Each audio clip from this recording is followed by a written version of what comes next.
اور وہ اکیلا ہے, اس کے ساتھ کوئی شریک نہیں ہے. پھر بھی یقین نہیں آتا, پی کے فلم دوبارہ دیکھ لو جا کے. سمجھ رہے ہو, فلمیں دیکھنا حرام ہے, ناجائز ہے, لیکن اگر دیکھنی ہی ہے نا, جیسے ہم کہتے ہیں ڈرامہ اگر دیکھنا ہی ہے تو اردول دیکھ لو. تو اگر فلم کسی ہندو نے دیکھنی ہی ہے تو پی کے دیکھ لو, 100% یقین آ جائے گا. اور پی کے دیکھو بغیر پیے, ایسا نہ ہو پی کے دیکھ رہے ہیں بیٹھ کے, یار وہ فلم دیکھ رہے ہیں پی کے, پھر تھوڑی سمجھ میں آئے گی. تو بغیر پی کے دیکھ لو. صحیح ہے نا. بعض چیزیں فلمیں سکھا دیتی ہیں. مجھے اس کا شارٹ کلپ کسی نے دکھایا, شارٹ کلپ اس فلم کا نا, اس کا جو مشہور اداکار تھا, نام میں لینا مناسب نہیں سمجھتا, اس کا جو مشہور وہ تھا نا کہ اس نے وہ سموسہ 50 روپے والا بھگوان اور پتہ نہیں کیا تھا اس میں, وہ عجیب چکر میں بیچارہ خلائی مخلوق سے آیا ہوا آدمی عجیب مصیبت میں ٹینشن میں آ گیا نا کہ 50 روپے والا تو 100 روپے والا. اچھا انہی دنوں میں تھائی لینڈ گیا تھا, تو وہاں ہول سیل ریٹ پہ بھگوان مل رہے تھے. میں گیا, اندر بہت سارے بھگوان بیٹھے ہوئے ہیں اور 4 بھگوانوں پہ 1 فری مل رہا تھا. تو خیر میں نے کہا یار یہ عجیب سی چیز ہے, ہندوؤں میں پڑھے لکھے لوگ بھی تو ہیں, تو بھائی تم کیوں اس چیز کو فالو کر رہے ہو, کیوں اپنے مذہبی رہنماؤں کو فالو کر رہے ہو. ہم تو مسلمانوں کو بھی کہتے ہیں, مسلمانوں میں بھی جو 2 نمبر قسم کے مذہبی رہنما ہیں جو اپنی دکانیں چلا رہے ہیں ان کو فالو مت کرو. اس میں ہم ہندو مسلمان کی بات نہیں کر رہے, ہم کہہ رہے ہیں ایسی شخصیت کو فالو مت کرو جو تمہیں سیدھے راستے سے ہٹا رہا ہے. ایسے لوگوں کو فالو مت کرو, چاہے وہ مسلمان میں ہو چاہے وہ ہندوؤں میں ہو. وہ کتنی زبردست بات اس میں بتائی نا کہ میں صرف ایک خدا کو مانتا ہوں جس نے سب کو بنایا, میں صرف اس خدا کو مانتا ہوں. تو ابراہیم علیہ السلام کا بالکل یہی مکالمہ ہو رہا تھا اپنی قوم سے.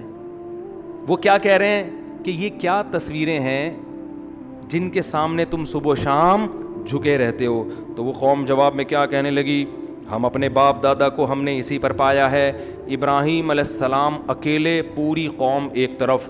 کتنا کانفیڈنس, کہنے لگے لقد کنتم وآباؤکم, تم بھی تمہارے باپ دادے بھی, فی ضلال مبین, بالکل واضح گمراہی میں. گمراہی ایک وہ ہوتی ہے جس جو کنفیوز کر دیتی ہے انسان کو, یار پتہ نہیں یہ ہے یا یہ ہے. جیسے ہمارے پٹے چل رہے ہوتے ہیں نا آپس میں, 8 رکعت تراویح ہیں کہ 20 رکعت تراویح, رفع الیدین کرنا ہے کہ نہیں کرنا ہے, اس میں انسان الجھ جاتا ہے. کچھ چیزیں ایسی ہوتی ہیں کہ بھائی اس میں کیا پڑھا. ایک ہندو نے ہندوستان میں ایک عالم سے پوچھا کہ تم اسلام کی طرف ہمیں دعوت دیتے ہو, تمہارے اپنے اتنے پھڈے ہیں, تم پہلے یہ بتاؤ تم لوگ کا اہل حدیث سے پھڈا کیا ہے. وہ عالم تھے حنفی. اب وہ ہندو چاہ رہا تھا کہ یہ اہل حدیث پہ کیچڑ اچھالیں گے, پھر اہل حدیث ان پہ اچھالیں گے. میں بولوں گا دیکھو تم تو آپس میں نہیں ایک ہو, ہمیں کیا اسلام کی دعوت دے رہے ہو. تو حنفی عالم تھے, میں نام بھی ان کا جانتا ہوں لیکن مناسب نہیں ہے بتانا. تو ان عالم سے ہندو نے پوچھا کہ یہ اہل حدیث اور دیوبندیوں کا آپس میں پھڈا کیا ہے. ہندو کہہ رہا ہے. انہوں نے کہا کوئی پھڈا نہیں ہے, وہ کہتے ہیں رکوع میں جاتے ہوئے ہاتھ اٹھا لو, ہم کہتے ہیں ہاتھ نہ اٹھاؤ. باقی ہم بھی ایک خدا کے قائل ہیں, وہ بھی کہتے ہیں ان پتھروں میں کچھ نہیں رکھا. کیا خاندانی جواب. کہہ رہے ہیں وہ چھوٹا سا ہے, وہ ہم جب رکوع میں جاتے ہیں تو ہم کہتے ہیں بغیر ہاتھ اٹھائے, وہ کہتے ہیں ہاتھ اٹھا لو. یہ ہلکا پھلکا لائٹ سا اختلاف چل رہا ہے بھی ایسا ہی. حقیقت میں بڑھانا چاہو تو آپ اس کو کفر ایمان کا مسئلہ بنا لو, ہلکا کرنا چاہو تو کچھ بھی نہیں ہے.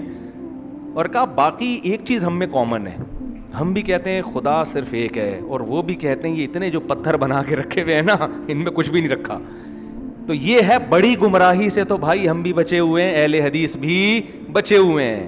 مسلمان چھوٹی موٹی چیزوں میں لڑتا ہے, مسائل کے ان پتھروں کو کیوں مانوں, یہ کیا ہے, اس کو تو میں نے خود بنایا, یہ تو تھائی لینڈ کے کارخانے میں بنا ہے, 4 پہ 1 فری ملا ہے, اور جو زیادہ ریٹ کا ہے وہ زیادہ بڑے کام کر رہا ہے جس کی ویلیو زیادہ ہے.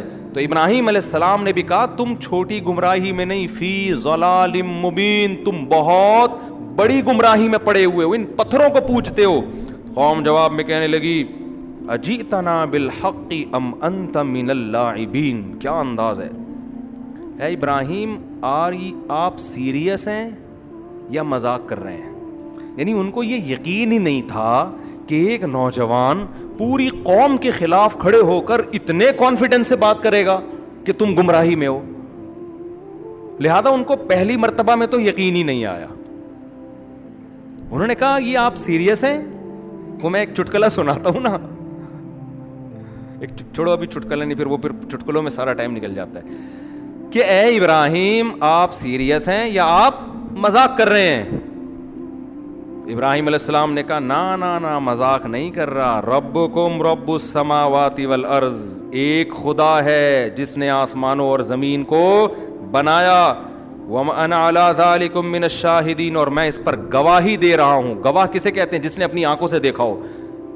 گویا میں نے اپنی آنکھوں سے دیکھا ہے, یعنی اتنا یقین ہے جیسے اپنی آنکھوں سے دیکھا, میں تو اس پر گواہی دے رہا ہوں. اشہدو, میں گواہی دے رہا ہوں. تو جو مذاق کر رہا ہوتا ہے وہ گواہی کے لفظ استعمال نہیں کرتا, وہ قسمیں نہیں اٹھاتا. میں حلفیہ بولتا ہوں کہ وہ ایک اکیلا خدا ہے جس نے آسمانوں اور زمین کو بنایا. یہ تو بنے ہوئے ہیں, بنانے والے تھوڑی ہیں. اور پھر ابراہیم علیہ السلام نے دل میں کہا وَتَاللَّهِ لَأَكِيدَنَّ أَصْنَامَكُمْ بَعْدَ أَن تُوَلُّوا مُدْبِرِينَ, تم ابھی جا رہے ہو اپنے کسی فنکشن میں, جب واپس آؤ گے تو میں تمہارے بتوں کی گت بنا کے رکھوں گا. انہوں نے ایک سوچا ورک شاپ کرواؤں میں ان کو, لیکن یاد رکھو یہ ہمارے لیے جائز نہیں ہے, یہ ابراہیم علیہ السلام ہی کے لیے تھا. ایسا نہ ہو آپ کسی ہندو کے مندر میں جا کے بتوں کو آڑا ترچھا کر دیں. شریعت میں